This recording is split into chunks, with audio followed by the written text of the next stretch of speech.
Good morning, Canes. I'm Colin Easley. Welcome to Stormwatch.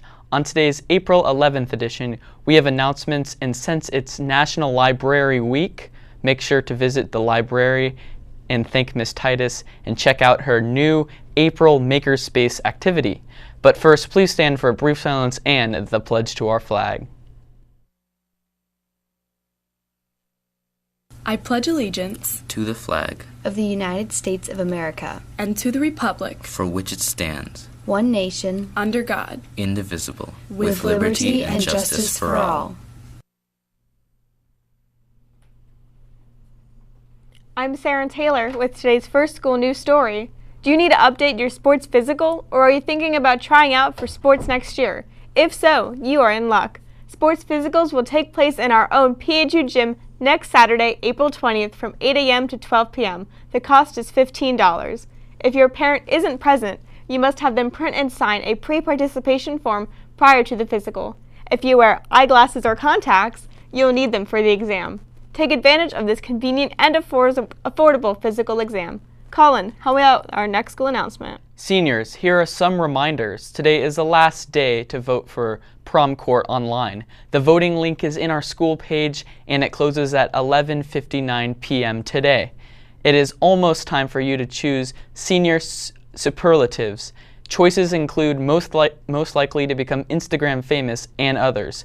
Voting will take during third period on April 16th. Ask your teachers for the complete list of superlative options. Let's take a moment now to look at our 4-day forecast for Canes meetings, matches, and more.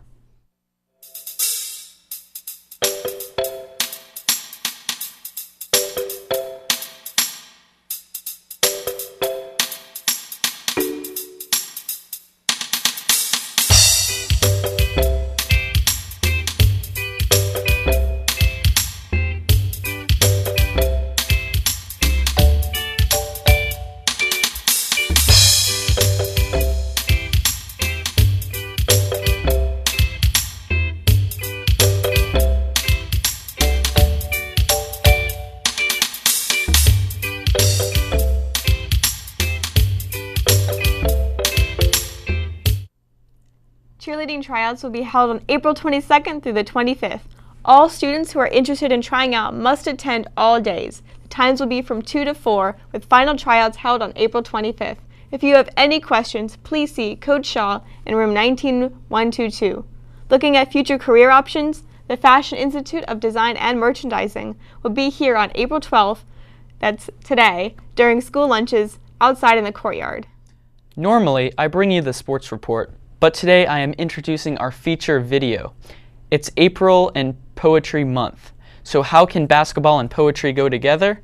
Let's find out in this PBS feature from Poetry in America. Life is good at PHUHS. Thanks for watching.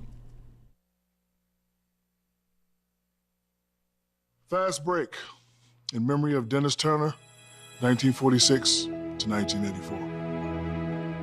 A hook shot kisses the rim and hangs there, helplessly, but doesn't drop. And for once, our gangly starting center boxes out his man and times his jump perfectly, gathering the orange leather from the air like a cherished possession, and spinning around to throw a strike to the outlet who was already shoveling an underhand pass toward the other guard, scissoring past a flat-footed defender who looked stunned and nailed to the floor in the wrong direction, trying to catch sight of a high, gliding dribble and a man letting the play develop in front of him. In slow motion, almost exactly like a coach's drawing on the blackboard. Both forwards racing down the court, the way that forwards should, fanning out and filling the lanes in tandem, moving together as brothers, passing the ball between them without a dribble, without a single bounce hitting the hardwood, until the guard finally lunges out and commits to the wrong man, while the power forward explodes past him in a fury, taking the ball into the air, by himself now and laying it gently against the glass layup, but losing his balance in the process, inexplicably falling, hitting the floor with a wild headlong motion for the game he loved like a country, and swiveling back to see an orange blur floating perfectly through the net. It's a series of actions that are consecutive. They're all tied together, that without the first one, there wouldn't be a second one.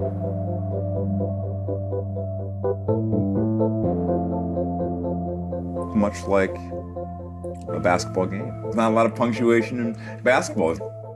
The fast break happens so fast, and you don't have time to add periods. Magic Johnson gets the ball, he gets it to Kareem. Kareem throws it to James Worthy. James Worthy throws it back out. Boom, boom, boom, boom, boom, boom. Kurt Rambis, like, it just happens so fast that you have to write it like that. First, I wrote it all out as one sentence. And then the poem went by so fast that I wanted to draw more attention to the detail and create moments of they don't stop, but they slow down your attention as you move through the play and you can see the different parts. The couplet has a feeling of always twinning or pairing. Yes. And the slowing it down was important to give the reader time to think through what's happening. Yes, I mean, there's so many ways in which these couplets remind us of the game of basketball, and they pivot really quickly. There are two sides to it. You play offense for a short period of time, and then you play defense for a short period of time. This back and forth that makes basketball an exciting game. And so I got the idea that the couplets would also be the pairing of the friends, and the poem would unfold that way to get both the development of the play, but also the feeling. So it doesn't all just sweep by you. As life is always sweeping by us, and poetry. Just trying to stop that.